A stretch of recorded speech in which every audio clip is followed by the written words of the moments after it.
Mead making, history, and misadventures hilarious tales from the medieval feast. The history of mead is a tale as old as civilization itself, and its story intertwines with the growth of agriculture, the discovery of fermentation, and even the rise of ancient empires.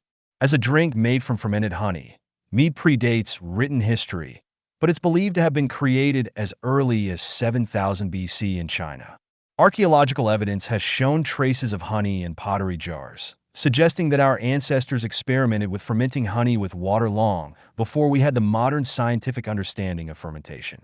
This narrative is sponsored by Polly Speaks For You.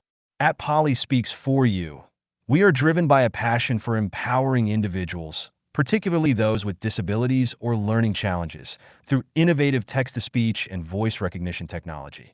Polly Speaks For You is more than just software.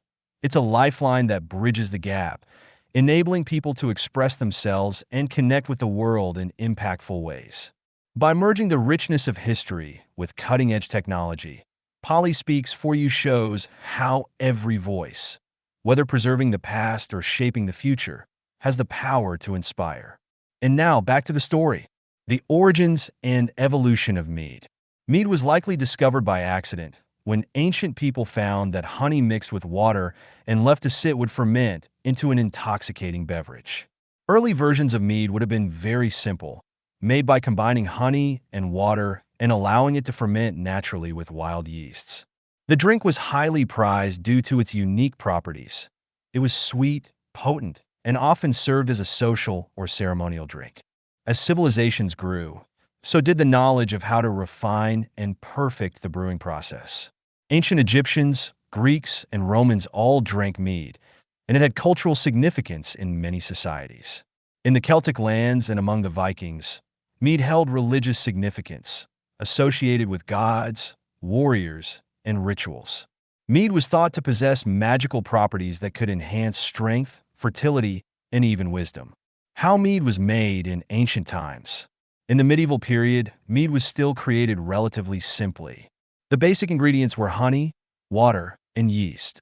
However, as brewing knowledge grew, more complex meads began to emerge, with fruits, herbs, spices, and even hops being added to create different flavors. Here's how mead was traditionally made. 1. Honey harvesting. The first step was collecting honey from the hives, which would serve as the sweetener for the mead. The type of honey used could influence the flavor and strength of the mead. The honey was then diluted with water, and in some cases, herbs or spices were added for flavor. 2. Fermentation. The mixture was then fermented with yeast. This could either be wild yeast, as was done in ancient times, or cultivated yeast to control the fermentation process. The mixture was often stored in large vessels, such as barrels or amphorae, where the yeast could transform the sugars into alcohol. 3. Aging. Depending on the recipe, mead could be aged for a period, allowing flavors to develop and mellow. Some meads were kept for years, becoming more complex and even more potent over time. Making mead at home today. Making mead at home is not as difficult as it may seem, and you can easily experiment with different flavors and techniques. Here's a simple recipe to get you started. Ingredients: 1 gallon of water, 2 to 3 pounds of honey. The better the honey, the better the mead. 1 packet of wine or mead yeast, available at brewing supply stores. Optional: fruits, herbs, spices, or hops for flavor. Instructions: 1. Boil the water. Start by heating the water to dissolve the honey. It doesn't need to boil, just warm enough to mix thoroughly. 2. Add the honey. Stir the honey into the warm water until fully dissolved. You can adjust the amount of honey based on how sweet or strong you want your mead to be. 3. Cool the mixture. Let the honey water mixture cool to room temperature. 4. Pitch the yeast. Once cooled, add the yeast. Make sure to follow the instructions on the yeast packet. Stir the yeast into the mixture thoroughly. 5. Fermentation. Transfer the mixture into a sanitized fermentation vessel, like a glass carboy or bucket, and seal it with an airlock. Allow it to ferment for 1 to 3 weeks at room temperature. You should see bubbles in the airlock as fermentation occurs. 6. Rack and bottle. After fermentation slows, you'll notice less bubbling. Siphon the mead off into a clean container, leaving the sediment behind. This process is called racking. Then, bottle your mead in sanitized bottles and cap them. 7. Aging. Store the bottles in a cool, dark place for 1 to 3 months. The longer you let it age, the smoother and more complex the flavor will become. 8. Enjoy. Once your mead is aged to your liking, you can start enjoying it. Remember, mead can vary greatly depending on the honey used, the yeast strain, and any added flavorings, so don't be afraid to experiment. Storage of mead. Storing mead is relatively easy, but it's important to keep a few things in mind. Temperature. Mead should be stored in a cool, dark place to preserve its flavor. A cellar or pantry is ideal, as consistent, moderate temperatures help it age gracefully. Bottles. Bottled mead can be stored for years if kept properly. However, mead is typically best consumed within a year or two for the freshest taste. Certain types of meads can age longer, but they may require careful monitoring. Airlocks. If you're still fermenting or aging your mead, make sure the containers are sealed tightly to prevent air exposure, which could spoil the mead. Who are the biggest mead drinkers? Mead was particularly favored by several ancient cultures, including the Vikings. Mead was central to Viking life, serving as the drink of warriors and poets alike. It was served in the mead halls of Norse kings and warriors, and it played an important role in feasts and celebrations. The Celts. The Celts brewed mead for many purposes, including religious ceremonies, weddings, and harvest festivals. The drink was also associated with fertility and health. Ancient Greeks and Romans. Though the Greeks and Romans had a preference for wine, mead still had its place in their cultures, particularly in the more northern regions of their empires. Monks in the Middle Ages. In the Middle Ages, monks were some of the most skilled brewers of mead. They used it for medicinal purposes and as a ceremonial drink, often creating flavored meads with fruits and herbs from their monastery gardens. The medieval world was full of fascinating tales, and mead certainly played its part in some of the most colorful and humorous anecdotes.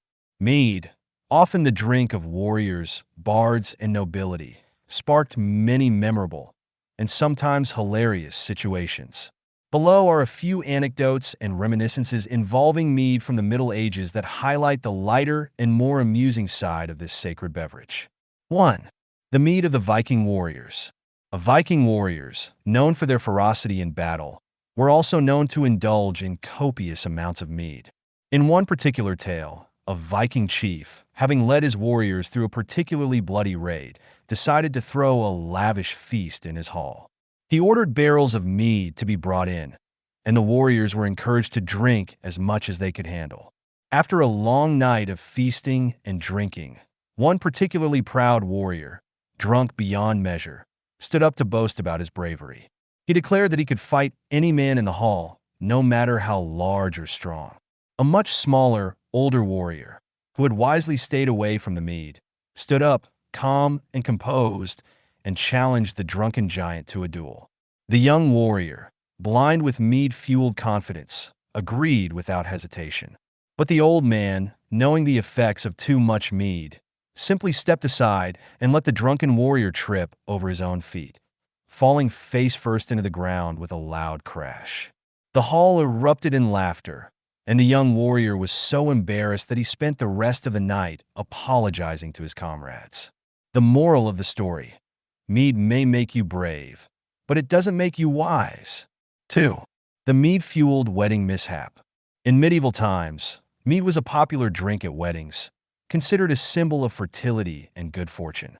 One particular wedding in a small English village was notorious for the effects of too much mead. The groom, a local farmer, had arranged for an extravagant wedding feast and ensured that there were plenty of barrels of mead to keep the celebrations lively. As the night wore on, the groom, filled with an overabundance of mead, became convinced that he could perform feats of strength that would impress his new bride. In front of the entire wedding party, he attempted to lift a heavy stone bench to show off his muscle. Finally, in his drunken state, he misjudged the weight and accidentally dropped the bench on his foot, causing him to fall to the ground in a heap of pain. His bride, equally tipsy from the mead, burst into uncontrollable laughter, and so did the entire party. The groom's embarrassment was compounded when the bride, still chuckling, declared that it was the best wedding present she could have received. The couple's wedding night, much like the wedding itself, was a series of misadventures, including the groom's failed attempts at serenading his bride, which were more slurred than sweet. To this day, villagers still tell the tale of the Mead wedding whenever a new couple gets married in the village, with a wink and a laugh about the dangers of drinking too much mead. 3. The legendary Mead spill. One of the most legendary and ridiculous Mead-related tales comes from a great feast held by the Anglo-Saxon king, King Alfred the Great, who was known for his wisdom and leadership. During a grand banquet attended by the most notable nobles of the time, a dispute arose over who would sit next to the king. In the excitement of the evening, the table was filled with large tankards of mead, and the room was lively with conversation. The king, always quick with his wit, noticed a young nobleman, Sir Beringer, who had become increasingly vocal about his importance at court. Sir Beringer, clearly drunk on mead, stood up and tried to claim the seat beside the king. The noblemen, slightly tipsy themselves, began to argue over who deserved the seat. In the heat of the moment, Sir Beringer leaned over the table to gesture dramatically, knocking over a massive jug of mead, which poured all over the lap of a distinguished lady seated nearby. The lady, furious but too dignified to cry out, stood up and loudly proclaimed, "The only thing that will save this evening is a second jug of mead." The nobles roared with laughter, and King Alfred, ever the strategist, turned to Sir Beringer and said, "It seems, my lord, that your judgment is as poor as your aim with mead." Sir Beringer, thoroughly embarrassed, slunk back into his seat, and the king ensured that the nobleman remained at the very end of the table for the rest of the evening. 4. The Mead and the Monk. Monasteries were known for their brewing skills in the Middle Ages, with monks often brewing some of the finest meads in Europe. However, one monk from a particular abbey in France, Brother Henri, was known for his overzealous mead-making skills. He had a reputation for making the most potent mead in the entire region, and he would often boast about it to the townsfolk. One fateful day, a young nobleman, eager to impress his friends, decided to visit Brother Henry's abbey to taste the famous mead. After receiving a generous helping from the monk, the nobleman, thrilled by the sweetness and strength of the drink, challenged Brother Henri to a race around the abbey grounds to prove his own strength. The monk, amused by the challenge, accepted. However, what the nobleman didn't know was that Brother Henri was well accustomed to the effects of his mead, while the nobleman was a mere amateur in such matters. After a few minutes of sprinting, the young nobleman stumbled, tripped over a tree root, and crashed into the abbey's flower garden, much to the laughter of the gathered monks. Brother Henri, unfazed, finished the race leisurely and turned to the nobleman with a wink. "Perhaps next time, my lord, you should ask for a sip of my weakest brew." 5. The Mead drunk poet. During the medieval period, mead was often consumed by poets and bards, who believed it enhanced their creativity. One famous tale tells of a poet from Ireland, Cormac, who had written many epic poems after drinking large quantities of mead. One day, he boasted that he could create a poem so beautiful that it would make even the trees weep. His friends, knowing his fondness for mead, challenged him to drink a jug of his finest brew and perform the task. Cormac, after consuming the mead, stood on a hill and began his poetic recital.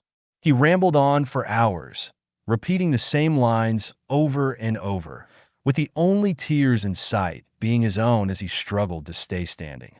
His friends, watching from below, roared with laughter, unable to take the poet seriously. Cormac, realizing his mistake, muttered a line that has since become famous in Irish folklore. "Even the trees would laugh at me now." From then on, Cormac's Mead drunk poem was passed down as a humorous reminder that while mead might inspire creativity, it also had a way of making even the grandest of speeches fall apart in hilarious ways. These tales serve as delightful reminders that mead, while revered as a sacred drink in the medieval world, also had its fair share of comical mishaps.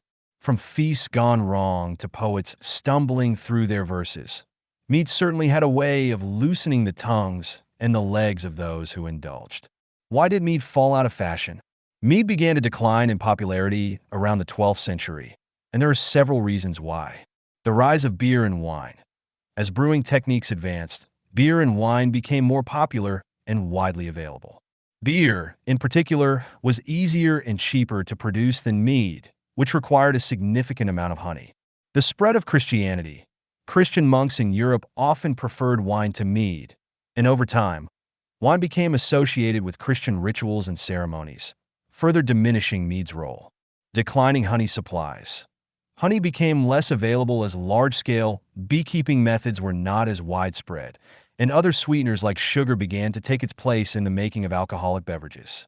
Changing tastes. The taste of mead may have fallen out of favor as people became accustomed to the flavors of beer and wine. Mead's sweetness was more intense, and it didn't always appeal to a changing palate. Today, mead is experiencing a renaissance, with many modern breweries experimenting with traditional recipes and new variations. Craft mead making has become a popular hobby, and some commercial meaderies are popping up around the world, bringing the nectar of the gods back to a new generation.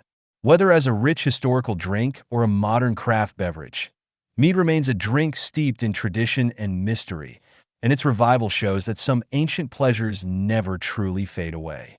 If you're enjoying this story, please remember to hit like, share, and subscribe. Your support helps us continue creating content that educates and empowers. To learn more about South Africa's leading accessibility software and to support our dyslexic-friendly initiative, visit www.polispeaks4u.co.za. Thank you for watching.